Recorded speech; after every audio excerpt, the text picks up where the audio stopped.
Before the success stories, the progress, there was you. You who made a choice to grow, to inspire, to overcome your own challenges. At NASM, we're in service of your limitless potential because when you keep growing, we all get stronger. And we'll never stop making your journey our mission. Join the fitness leader. Become a fitness leader. Become a certified personal trainer.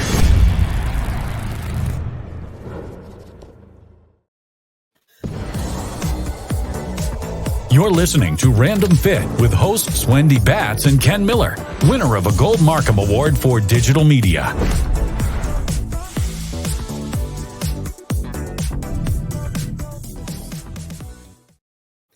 Hello, everyone. Welcome to Random Fit. I am Wendy Batts here with my friend and co-host, Ken Miller. Ken, how are you? I'm great, Wendy. How are you? Oh, I am great. There you go. Did you know, Ken, that this month is the National Physical Fitness and Sports Month? So welcome to May, y'all. Every May. Every May. So I'm telling you, this is an important month, and I think one that we don't often celebrate enough, especially when you're looking at our numbers of our obesity rates on the rise. So we wanted to take this episode and talk about the history and significance and the importance of what this actual month means, especially if you can celebrate it and do something physical, not only at home or with your kids, but also in your community.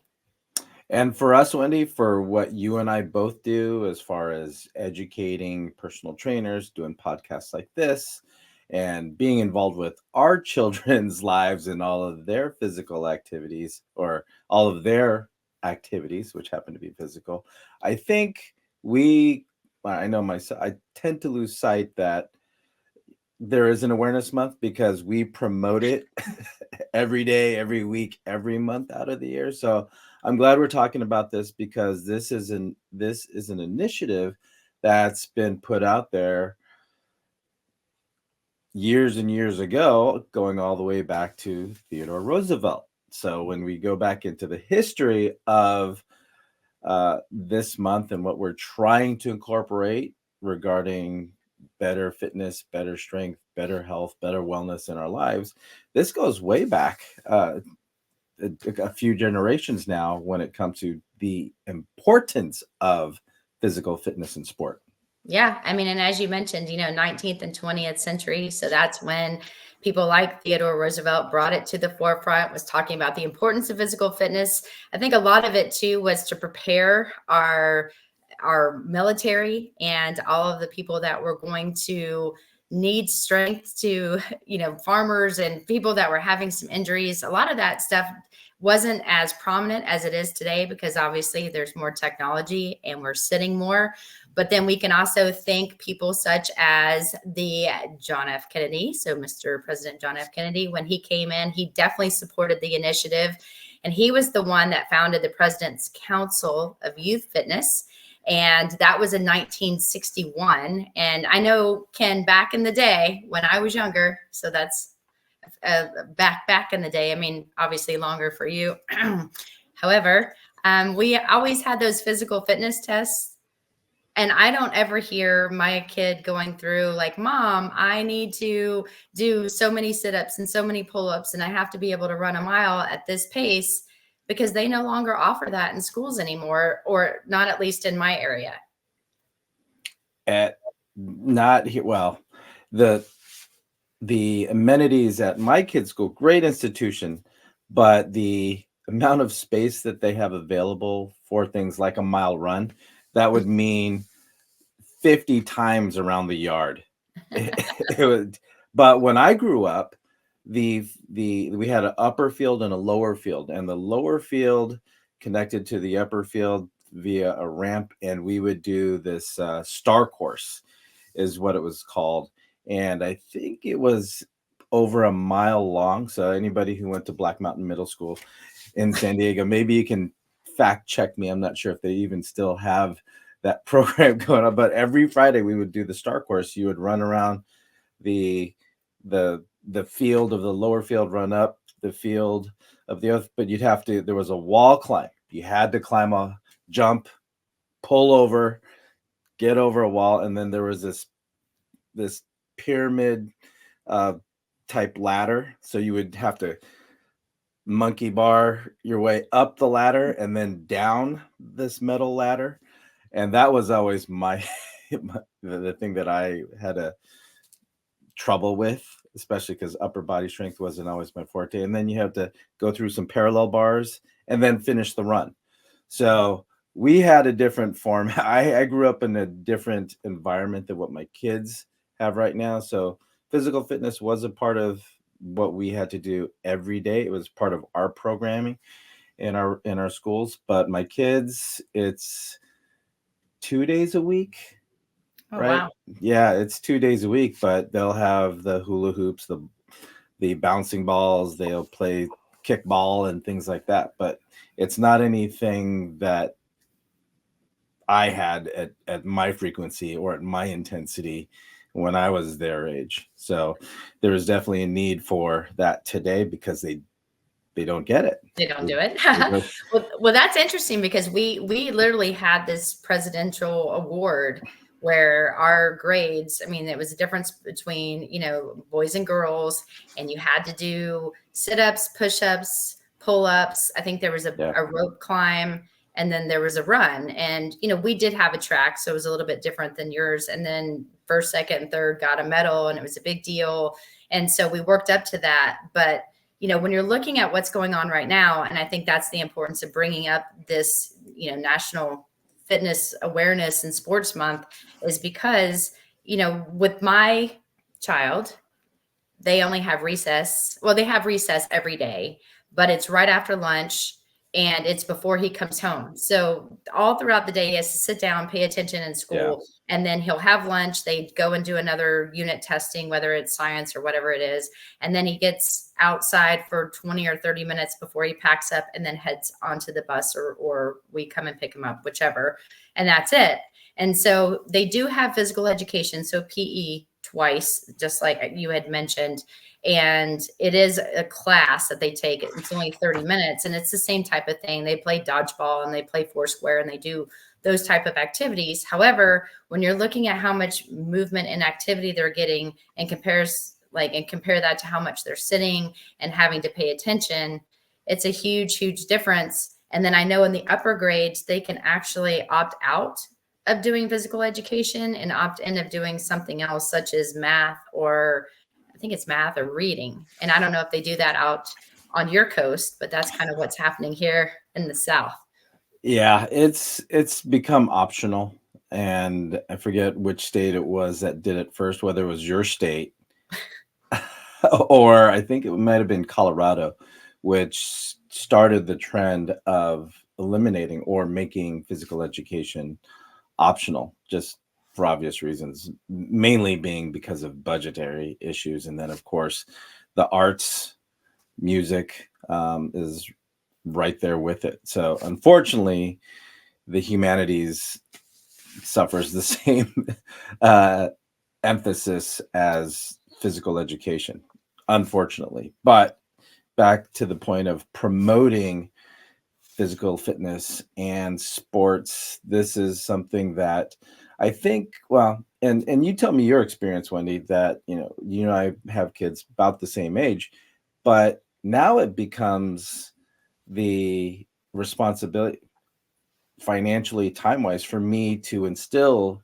fitness into my kids' lives through sports outside of school. So now we have baseball, we have water polo, we had swim, track and field is after school activity, cross country, same situation. So now that it's not a part of their 8 to 3 o'clock day during the weekday, we have to take the onus on us as far as, okay, well, what are we going to do to get this kid to spend all this excess energy because they haven't moved all day, minus that 20 minutes of recess? We are right there with you. And Yeah. I mean, anyone that has younger kids knows the importance of trying to burn that energy. If not, it's mom, mom, mom, mom, or mom, can I sit down and play this video game? Or I've done everything I needed to do for school. Can you play with me? And so there is a lot of things that you want to think about. The importance of obviously getting your kid to move, but it also takes time, like you said, Ken, out of your schedule and everything that you've got going on. So the big part about this month is promoting, like you said, promoting awareness that there are things going on in the month of May in a lot of your surrounding areas, if you did not know that, that are trying to promote the fact that it is this particular month. So here on Random Fit, myself, Wendy Batts, and Ken Miller are talking about National Fitness and Sports Month and the importance of it. So of course we talked about the history. Now it's really about the significance of it. We want to promote awareness, educate our youth on the importance of moving and what it's going to do for the body, how it helps you mentally, physically, and emotionally. All that, and fostering the things that are around in your community. But it's also helping address certain health challenges that if we don't get them moving at a young age, then it's harder to get them to move as they get older. And then that's where we start to see some of this trending obesity rates being on the rise, as well as lack of just motivation to want to get outside and get moving and doing anything. But I'm with you, Ken, trying to schedule all the things that we have to do. It's definitely difficult, but it's worth it because it also exposes them physically to a lot of different movement patterns that they're going to need as they age, and also allows them to experience different sports that are going on. Yeah, all of that, Wendy. All of it. And when it comes to this month and promoting physical fitness, I have clients that same situation. Kids may be a little bit older, but I think the one thing that we miss as far missing the boat when it comes to think of it as an obligation. I got to get this kid outside. I got to get him to learn a skill, learn a sport, learn aspects of being part of a team, or learning how to throw, or learning how to run, learning how to jump, things that we did on our own growing up. But what I try to encourage my clients with kids that are coming up through Little League or whatever league that they may have an interest in is to be a part of that process. Again, we're trying to promote not just physical fitness for youth, but everybody from all ages. So if you're a parent, or if you are an uncle or an aunt, or have friends that have kids and you have an interest in those sports as well, see if there's a way that you can be a part of improving or increasing activity. So one of the things that I try to do with my kids' Little League team is, I'm an assistant coach. I share what I can, right, which is not much when it comes to the sport of baseball. So I've had a couple of years of baseball experience in high school, recreational, obviously, and softball leagues, but those are beer leagues, things like that. But the idea of me having some influence on my kids' development when it comes to being interactive and playing a sport, I look at it mostly as time with my kid and being there on the field and being an example to not just my son or my daughter at what it is that they do, but showing other kids that as an adult, you can be active. You just have to find ways to be active. And in this example, I'm finding it through baseball as just as one sport that I can hopefully participate in for a while. But this is, a month that we can try to not just from our vantage point, bring up awareness, but to help people, introspectively figure out, okay, well, what is it that interests me and what avenues are available so that I can be more active myself. 100%. And I'm with you on the baseball thing. You guys have heard me tell everyone that my husband is the head coach to our 8-year-old who 8U baseball. So which makes me automatically the baseball mom. So in my spare time, that is minimal. That is his time. And me being in the dugout and trying to wrangle 12 crazy kids that are getting ready to go out and play, or making sure that the gear's on right and that they drink water and that they're ready to go and the lineup's correct. I mean, it is a lot to ask for. However, it is very rewarding because when my kid goes off and he's on deck getting ready to hit, he always looks at me and he's like, I'm glad you're here, or thanks for being a part of it. And then of course his dad is still pitching because it's still coach pitch, not kid pitch yet.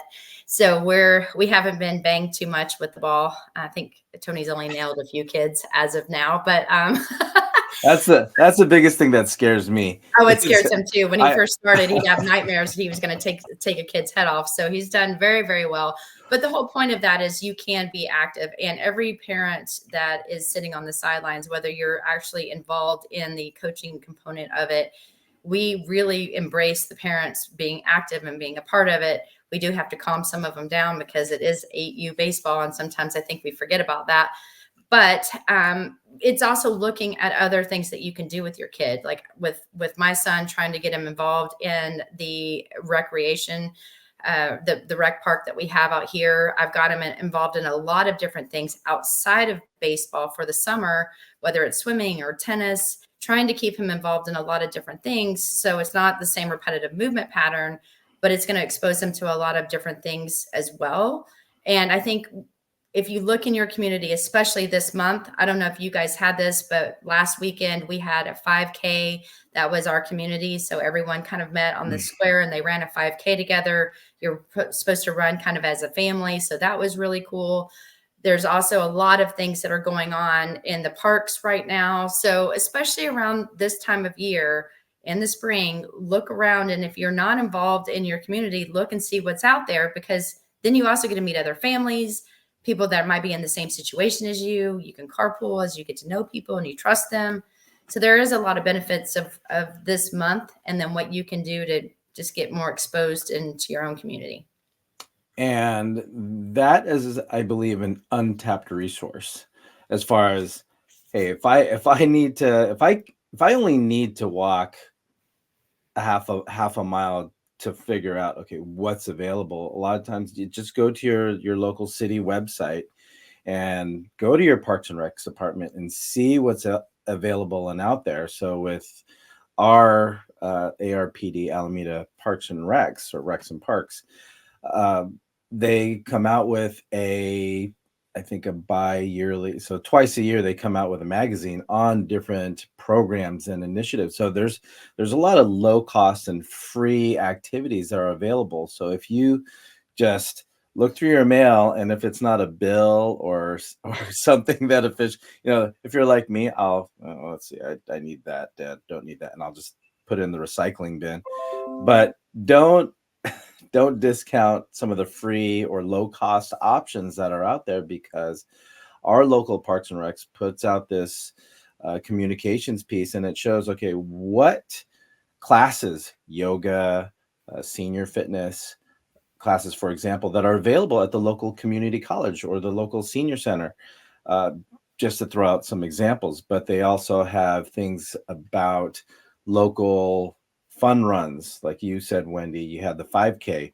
We have a local promoter for runs and triathlons or biathlons, and he does it all throughout Alameda and Oakland. And he just had one 2 weeks ago, as a matter of fact. So those opportunities are out there, and they can be as close as a bike ride away that you can take part in an event as an adult. So I know we talked about being a part of our kids' lives and sports and activities that way, but there's also a lot of free stuff, low cost stuff that is built into our community, especially if you want to tap into that vein of what does Parks and Recs have available for me just as a local community member. Well, and I think too, sometimes if you're not even part of the Parks and Recs, just look at what your community does. I know that I get an email that in my town, in my city, this is what's going on. Like I think it's every the last Thursday of every month, they have something called Alive at 5, and they have big community gatherings. There's food trucks that come, there's music, there's music and people that are playing on the corners. So it's actually pretty cool, because it really does get the community together once a month. And it's absolutely free unless you buy whatever to eat or drink. But people are walking around the town and the streets, and it's really good for the markets and the communities. But it's super fun because it gets you out of the house, and it's something where everybody wants to be involved. They literally shut down the roads So everybody kind of Ubers in and Ubers back, not because they're drinking, just because it's easier. It's because of parking, but it's something that's super fun. But you'll also notice throughout that they have community cleanups. There's ways to be a part of helping fix some of the park equipment that's out there. So if you do, I know I've spoken before about there's bars and different workout pieces of equipment. There's benches. There's a lot of things that you can do within your community, but they really do push it in the month of May. And I think it goes unnoticed because there's also the month of this and month of that, like pancake day or donut day or whatever it is that just kind of trickles in, that sometimes this gets buried. But I think it's something to bring definitely into the forefront, that there's a huge significance out there of why we have it. I think we don't talk about it enough, especially in the month of May, and highlight it from the beginning to end. But this is where, if you want to get involved in the community, even lobbying for something that you really want that's more on the physical fitness side, this is the time to do it, because people are becoming more and more aware of it, and we're doing a lot less of it, I feel, unfortunately. Well, the data shows that we are doing a lot less of it.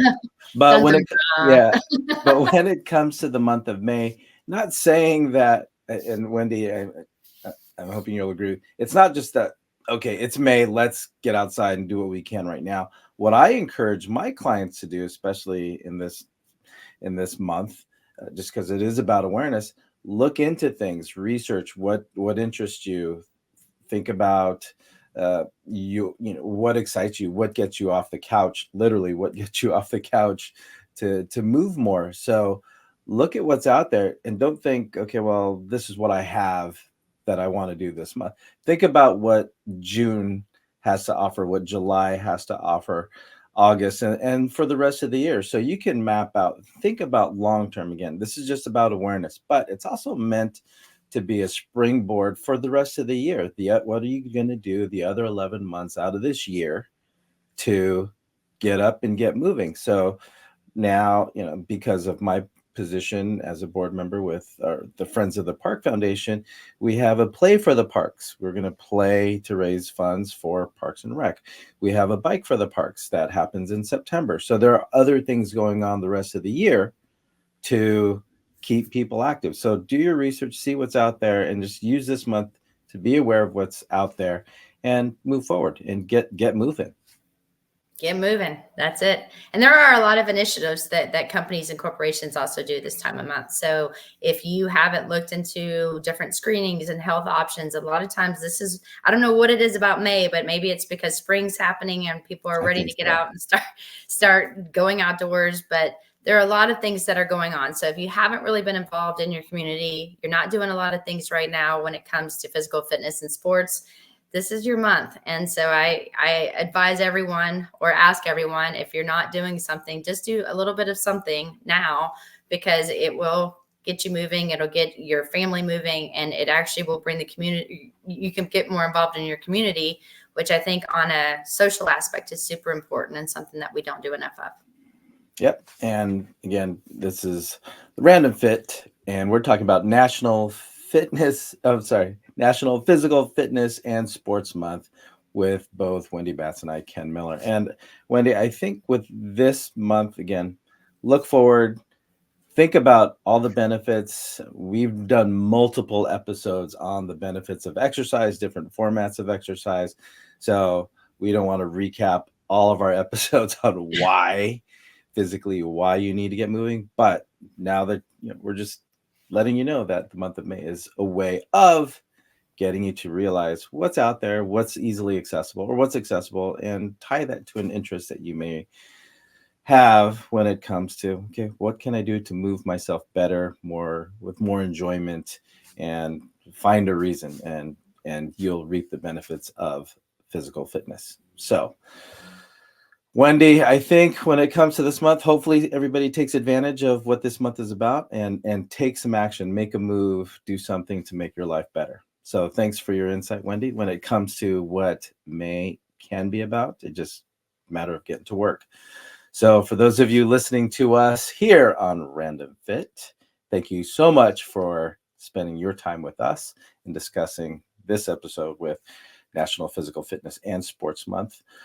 If you like it, hopefully you do. Like, follow, subscribe, download, share. Give us a 5-star if you want.